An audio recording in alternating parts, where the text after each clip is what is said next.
Benvenuti a questa nostra nuova esplorazione. Oggi ci tuffiamo in un saggio storico davvero affascinante, Le pietre del silenzio, curato da Luis e Nicolò Siciliano. L'obiettivo è andare un po' a scoprire la storia nascosta degli ordini cavallereschi, templari e cavalieri di Malta, in un'area molto specifica della Campania, il Nolano. Parliamo di Ciciano, Camposano, Cimitile, insomma quella zona lì. Abbiamo degli estratti significativi da questo testo, che si basa su documenti, su ricerche fatte proprio sul posto. Che magari, sai, spesso è vista un po' come marginale. Invece l'idea forte del saggio è che il Nolano non era affatto una periferia, anzi, era un nodo cruciale, un ingranaggio in un sistema complesso che metteva insieme potere militare, economia agricola, rotte marittime e anche profonde correnti spirituali. E poi, c'è una teoria intrigante, molto sentita nel Mezzogiorno, sull'origine stessa dei Templari. Ne parleremo. Esatto. A volte basta davvero guardare più da vicino. Pietre, nomi di luoghi, vecchi muri. Raccontano storie che non ci aspettiamo. Quindi preparatevi a un percorso tra cavalieri, monaci, simboli, potere. Iniziamo un po' a scavare, che dici? Dico di sì. Il primo passo, secondo me, è proprio un cambio di prospettiva. Il saggio ci dice: guardate il Nolano non come un'area isolato, ma come, il cuore di un sistema integrato. Immagina una rete. Dentro ci sono gli ordini cavallereschi, i templari all'inizio, poi dopo di loro i cavalieri di San Giovanni, quelli che poi conosceremo come cavalieri di Malta. Ma non solo loro, c'erano anche realtà monastiche importanti, i Guglielmiti per esempio, legati a San Guglielmo da Vercelli, figura chiave nel Sud Italia del XII secolo, e poi l'influenza benedettina sempre presente. Ah, interessante. Quindi non solo spade e armature, ma anche monaci. Un intreccio, diciamo. E i luoghi chiave che tornano sempre sono Cicciano, Camposano, poi quel sito antichissimo, Cimitile e Montefellino. Quest'altura, vedremo perché. C'è un aspetto fondamentale che magari per le aree interne si tende a sottovalutare: il legame con il mare. Lo studio mette in luce come porti tipo Trani o Otranto sull'Adriatico, a Trani sulla costa amalfitana, addirittura Civitavecchia sul Tirreno, fossero scali strategici nell'orbita templare. Erano fondamentali per andare in Oriente, no? E il Nolano? Il Nolano era il retroterra, fertile, ben collegato, funzionava come base logistica economica, la dispensa, potremmo dire, che riforniva queste operazioni marittime. E qui arriva il punto che accennavi prima, quello che potrebbe riscrivere un po' le origini dei Templari. L'idea comune che nascano in Francia, con Hux de Payens, no? Esattamente. Quella è la versione, diciamo, standard, la più documentata a livello europeo. Ma il saggio riporta questa tesi forte nel Sud Italia. E se ci fosse stata una coorigine? O addirittura l'origine vera fosse proprio lì, legata a un certo Ugo da Pagani, figura dell'area campano-lucana? Questo cambierebbe parecchio le cose. Cambierebbe tutto. Le implicazioni sarebbero enormi, capisci?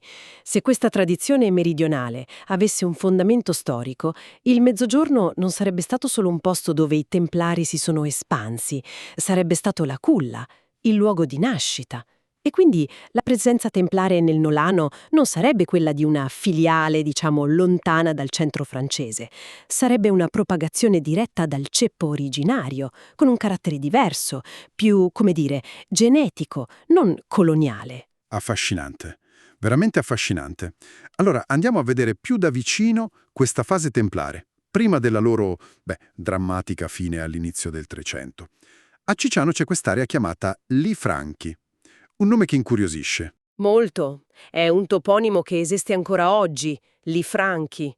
Nel linguaggio medievale del Sud, questo termine spesso indicava proprio insediamenti legati ai cavalieri franchi, che poi franchi era usato in modo un po' ampio, potevano essere normanni, crociati di varia provenienza.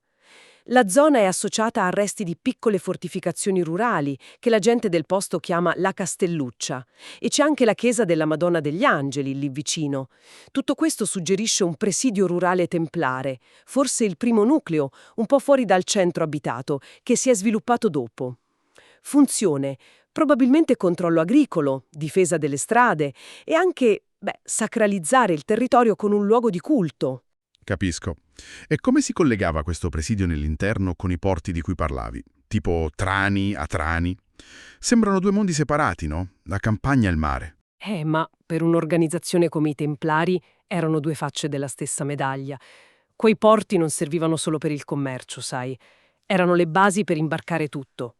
Uomini, cavalli, rifornimenti, le decime raccolte nelle campagne. Tutto diretto verso la Terra Santa. E poi davano riparo ai pellegrini, erano sedi diplomatiche. L'ordine funzionava come un sistema integrato mare-terra. La piana nolana, fertile e abbastanza sicura, era il polmone agricolo, il magazzino, insomma, che alimentava la forza di quei porti. Senza un retroterra efficiente come il Nolano, quella rete marittima templare sarebbe stata molto meno potente. Chiaro. Poi però arriva quel momento, quel cataclisma quasi, tra il 1307 e il 1312. L'arresto dei Templari, il processo, la soppressione dell'ordine. Un vero terremoto in tutta Europa. Che succede nel Nolano? C'è un taglio netto, tutto finito. Ecco, questo è un altro punto forte dello studio, che si basa proprio su documenti locali. E sembrerebbe di no, o almeno la transizione fu molto più, sfumata. Le fonti dicono che i Cavalieri di San Giovanni di Gerusalemme, gli Ospitalieri, avevano già una loro sede, una domus, a Cicciano, nel 1292. Cioè, c'erano prima della caduta dei Templari e, cosa ancora più interessante, dopo il 1312 le memorie della commenda locale, che poi sarà dei Giovanniti, ricordano proprio che loro acquisirono terre confiscate ai Templari esistenti vicino a Cicciano. Caspita, questa è una cosa importante. Quindi non un vuoto che viene riempito dopo, ma quasi un passaggio di consegne, forse avvenuto già sul campo, prima ancora delle decisioni ufficiali. È una possibilità concreta, sì. Di fatto, questa testimonianza locale è una prova diretta. Parla di una trasmissione di beni e probabilmente anche di funzioni tra i due ordini, proprio lì, a Cicciano. Non è un'ipotesi astratta, è scritto nelle carte del posto. E questa presenza di Cavalieri di San Giovanni, che poi diventeranno di Malta, si struttura in modo forte. Si parla della commenda magistrale di Cicciano. Suona importante per un posto come Cicciano, no? Cosa voleva dire avere una sede di così alto rango lì? Voleva dire moltissimo. La commenda magistrale era una sede di comando di livello alto all'interno dell'ordine ed è rimasta attiva per secoli, fino al Settecento inoltrato. Il suo cuore era il castrum, un complesso fortificato vicino all'attuale chiesa di San Pietro Apostolo. Le descrizioni, le tracce rimaste, parlano di un fossato largo anche 8 metri, pensa, in pianura.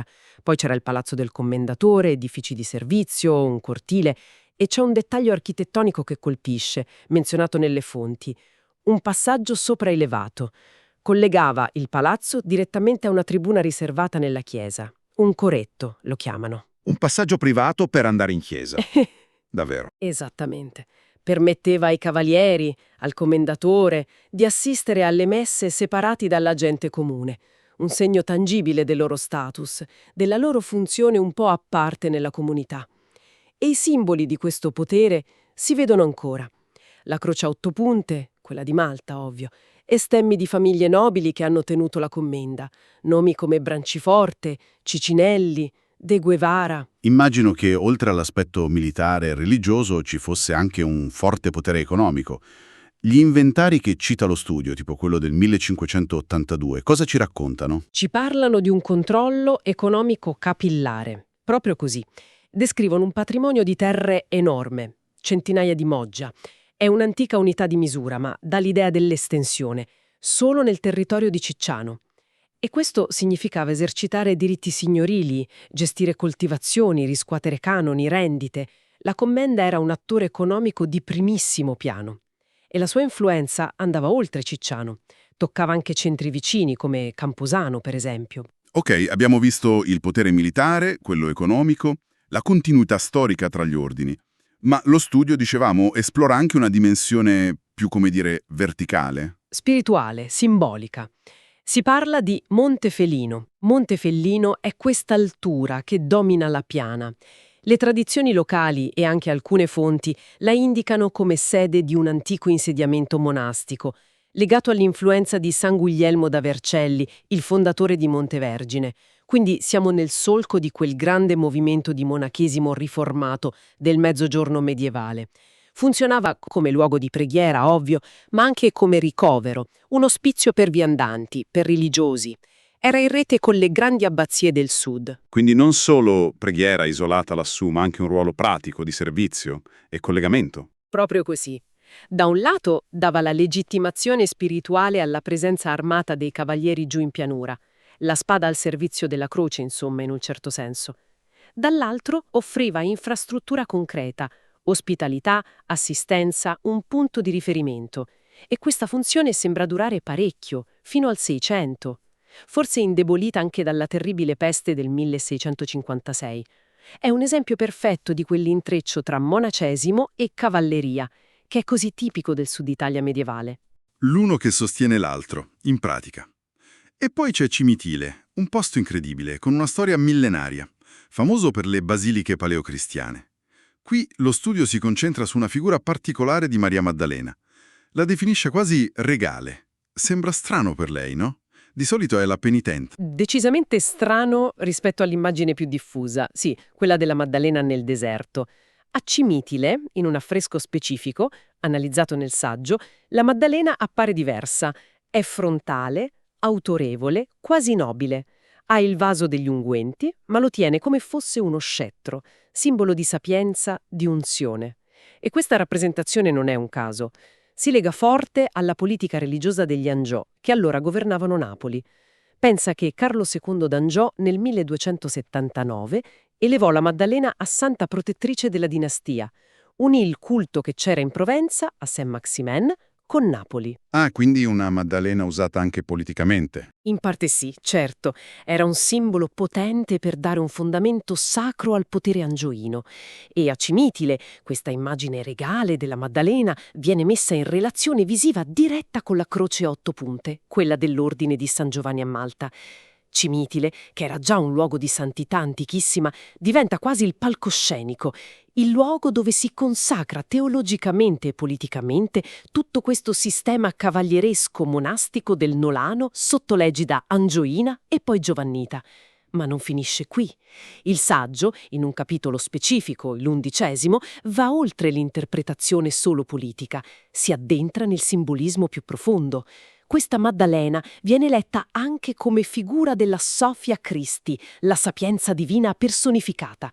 Viene collegata a tradizioni sapienziali, alla leggenda del Graal, all'eredità simbolica dei Templari e persino a correnti esoteriche successive, come la massoneria, in particolare il rito scozzese antico ed accettato, che spesso si rifà proprio a leggende templari. Quindi non solo politica, ma portatrice di una conoscenza altra, un principio sapienziale femminile, potremmo dire. Una figura davvero complessa con tanti strati di significato. Però questa storia lunga secoli della commenda di Cicciano a un certo punto finisce. Come avviene il declino? Tra 7 e 800, mi pare di capire. Sì, è un processo, non un evento singolo. Ci sono tante cause che si sommano. Le grandi trasformazioni politiche, prima di tutto. Le riforme dei Borbone nel Settecento già cercavano di limitare il potere, le esenzioni fiscali di questi enti ecclesiastici e cavallereschi. Poi arriva la botta finale con Napoleone. Nel 1806, nel Regno di Napoli, i beni dell'Ordine di Malta vengono confiscati. A questo aggiungi fattori economici, crisi agricola, le rendite delle terre che calano, e poi l'ascesa di una nuova borghesia locale, che sfida i vecchi privilegi. E non dimentichiamo la cultura. L'illuminismo critica questi ordini cavallereschi. Ormai avevano perso la loro funzione militare originaria, erano visti un po' come residui feudali. C'è un documento, un cabreo del 1780, che è tipo un inventario dettagliato dei beni che mostra una commenda già ridotta quasi a un ufficio contabile. Nel 1798 e poi le leggi del 1806 qui nel Regno di Napoli segnano la fine formale. Immagino che il castrum, quel complesso fortificato, sia stato smantellato, trasformato, la chiesa magari abbandonata. È il destino di tante strutture simili in quel periodo, purtroppo. Ma la fine giuridica, sai, non cancella tutto. L'eredità resta. Resta nei nomi dei luoghi. Gli Franchi, la gente lo usa ancora oggi quel nome. Resta negli stemmi scolpiti sulla pietra di certi palazzi. Resta nei resti dei muri, anche se rimaneggiati. E resta nella memoria locale, magari trasformata, ma resta. Interessante quest'idea di un'eredità che non scompare del tutto, Ma magari si trasforma. Sì, e la postfazione del saggio dà un esempio concreto a Camposano che fa pensare. Siamo nel 1782. La commenda è già in declino evidente, sia economico che funzionale. E chi è che guida e finanzia la costruzione della nuova chiesa parrocchiale di San Gavino?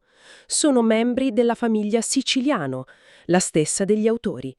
Sembra quasi che la responsabilità civile, la guida della comunità, che prima era della commenda, passi ora a queste famiglie locali emergenti.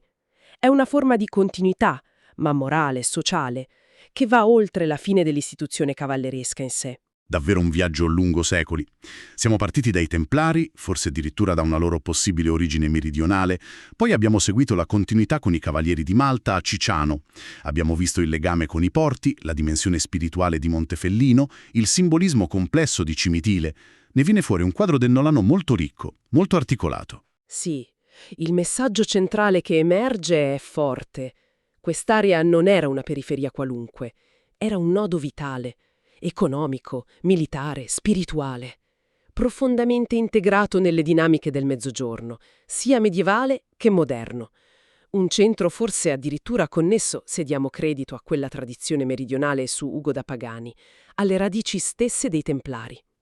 È la storia di come potere, terra, fede e simboli si sono intrecciati per secoli e hanno lasciato tracce profonde. Lo studio lo definisce un archivio vivo, il Nolano.